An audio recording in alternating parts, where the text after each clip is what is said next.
Hey, Marketplace friends. You know that feeling when you see somebody do something well and you think, wow, I could never do something like that?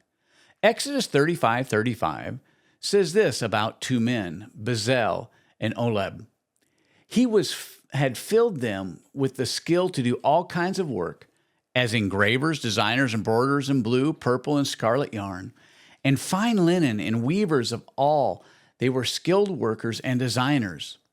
In other words, their creativity was not just talent, it was a gift from God. In the marketplace, we tend to rank gifts. We celebrate the visionary, the CEO, the charismatic speaker, and the big name leader. But the quiet designer, the faithful accountant, the detailed craftsman, what about the guy on the shop floor? We often overlook them, but God doesn't. Exodus 35 shows us how God personally calls and equips people for every practical work. Designing, building, sewing, carving, these aren't extra gifts. They were essential to the tabernacle, the place where God's presence would dwell among his people.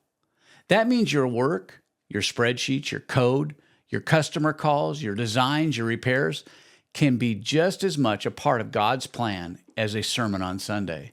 If God filled Bezalel and Olab with skill, and also gave them abilities, then his abilities that are in you, those abilities for attention to detail, your problem solving, your eye for beauty, and even the knack for organizations, these aren't accidents. They're on purpose. They're from him. So today, as you head into the marketplace, try this simple shift.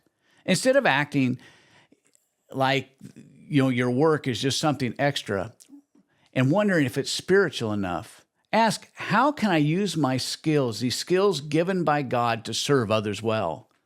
Maybe it's doing your work with extra excellence.